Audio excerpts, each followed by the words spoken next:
ဟေးလူခမ ्या ကဘာလုပ်လဲဟာမင်းနေတာဖြေလေကျွန်တော်ကိုစောင့်အောင်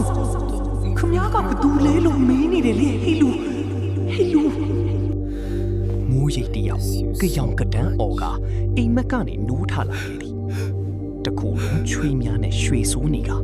မောဟိုက်နေသည်ပါပေါ်မှာလေမျက်ရည်များနေသူဒီအိမ်မက်ကိုမက်ခေတာတိတက်စာအရွယ်တွေကဖြစ်သည်ခဏခဏမတ်သည်မတ်ပြီးလို့နိုးလာရင်လေအမြင်မှတ်မိနေပြီတယောက်ယောက်ကိုလွမ်းသလိုဆွေးသလိုခံစားချက်နဲ့မျက်နှာပေါ်မှာမျက်ရည်တွေပြည့်နေရတဲ့အိမ်မက်သူ့အမြင်မှတ်နေတဲ့ထိုအိမ်မက်ကတောအုပ်လေးတစ်ခုမှာမြူလေးအုပ်ဆိုင်နေတဲ့လမ်းလေးတစ်ခုသူ့ရှိခက်လန်လန်မှာအင်ဂျီမိုးပြရောက်နေဖောင်းပြီးအဖြူလေးဝတ်ထားတယ်ဖြူဖွေးနေတဲ့အသားရည်လေးနဲ့ပိန်ပိန်ရှည်ရှည်ကောင်းလေးတယောက်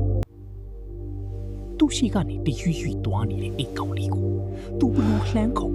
သူ့ကိုလှည့်မကြည့်ပြေးလိုက်ပြန်တော့လေမမီထိုကောင်းလေးကသူ့ရှိတာတော့မသိနေတယ်လို့တွားနေနေထိုအိမ်မက်ကတိတက်ဆအရွယ်မှအခု18နှစ်အရွယ်ရောက်တဲ့အထိအမြဲမခဲ့တဲ့အိမ်မက်အဲ့ထက်ကကောင်းလေးကဘသူလေးဆိုတာ तू မသိအပြင်မှာလည်းမမြင်ဘူးငယ်တုန်းကတလမှာတစ်ခါလောက်မှတ်တတ်ပြီးမြင်အခုတလောအထက်တန်းစာမေးပွဲဖြေပြီးတက်ကတူစတတ်တော့မယ့်အချိန်မှာ